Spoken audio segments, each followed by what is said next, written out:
Hi everyone, my name is Maryi. Welcome to this video. We are here today to discuss a topic that is so important and affects many countries all over the world. We are here to discuss a topic called human trafficking. Let's start with the video. Human trafficking is the trade of humans, most commonly for the purpose of forced labor, sexual slavery or sexual exploitation for the trafficker or others. This may encompass providing a spouse in the context of forced marriage or the extraction of organs, including surrogacy or organ removal. Human trafficking may occur within a country or transnational. Human trafficking involves the recruitment, transportation, harboring, and/or exercising control, direction, or influence over the movement of a person in order to exploit that person, typically through sexual exploitation or forced labor. It is often described as a modern form of slavery. Victims suffer physical and emotional abuse and often live and work in horrific conditions. They may also face fatal consequences if they attempt to escape. This crime represents a consistent and pervasive assault on the fundamental human rights of its victims. Traffickers reap large profit while robbing victims of their freedom, dignity, and human potential at great cost to the individual and society at large. Traffickers control their victims in various ways, such as taking away their identity document and passport, sexual abuse, intimidation, physical violence, and isolation. Human trafficking is often characterized as a low-risk, high-reward activity because of the fact that the crime is clandestine, therefore difficult to detect and investigate, which contribute to the relatively low prosecution rates worldwide.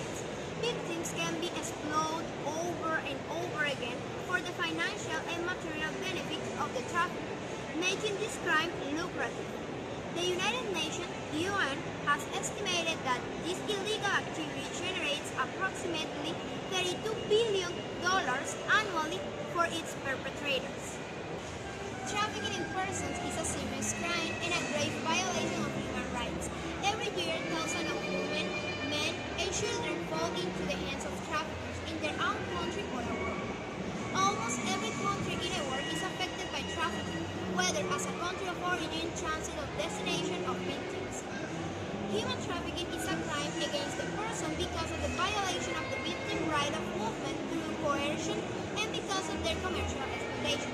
Human trafficking is a trade in people, especially women and children, and does not necessarily involve the movement of a person from a place to another. Human trafficking is often confused with human smuggling, and although the crimes may overlap, they require separate legal and policy responses. They may be distinguished in four principal ways. First, human smuggling is always transnational in nature, while trafficking in persons need not to be. Smuggled persons generally consent to be smuggled, while trafficked persons can never consent to be conducted, which forms the basis of trafficking.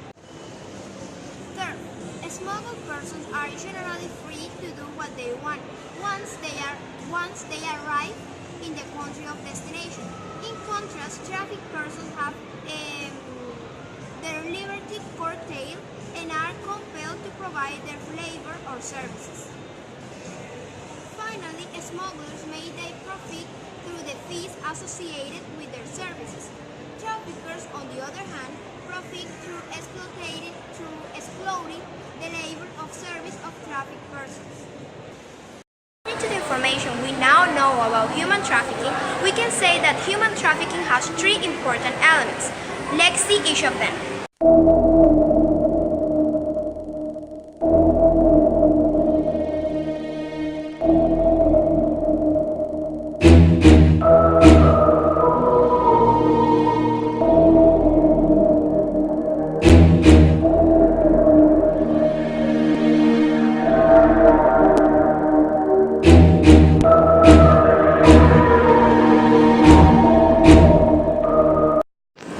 It is evident that trafficking in person has three constituent elements. First, the act. That means what is done. that include the recruitment, transportation, transfer, harboring, and reception of people. Second, the means, how it is done.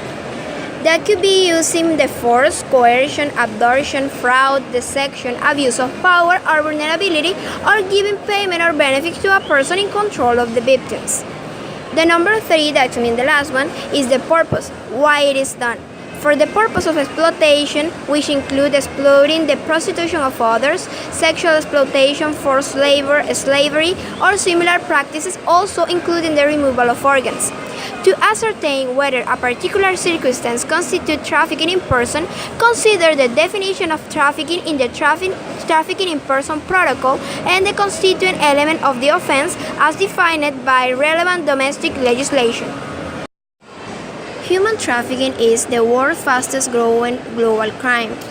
Due to the hidden and illegal nature of human trafficking, gathering statistics on the scale of this problem is difficult.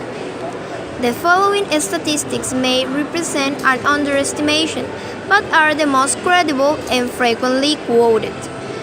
People trafficking is the fastest growing means by which people are enslaved, the fastest growing international crime, and one of the largest sources of income for organized crime.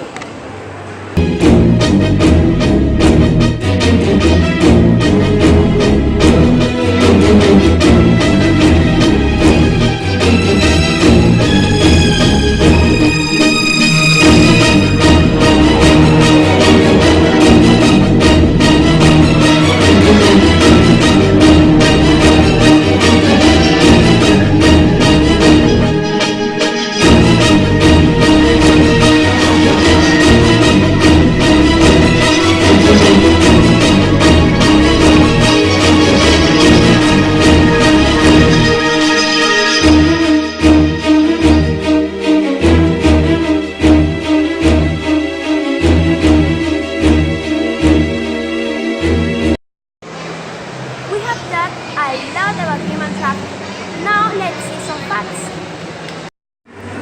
Number 1. Causes of human trafficking include immigration deception, false promises of work or schooling, kidnapping, and gun drug-related activity. Number 2. Areas with the highest level of human trafficking are border areas, cities with major ports, or cities with heavy airport traffic. Houston is the largest human trafficking city in the U.S., with more than 200 brothels. Number 4. In Las Vegas, hundreds of children are picked up by police for prostitution each year. According to the International Labour Organization, ILO, that's a United Nations agency dealing with labor problems, particularly international labor standards, social protection, and work opportunity for all, the ILO has 187 member states. 186 of the 193 UN member states plus the Cook Islands are members of the ILO. Forced labor alone, one component of human trafficking, generates an estimated 150 billion of profits per annum as of 2014. In 2012, the ILO estimated that 21 million victims are trapped in modern-day slavery. Of those, 14.2 million, that means 68%, were exploited for labor.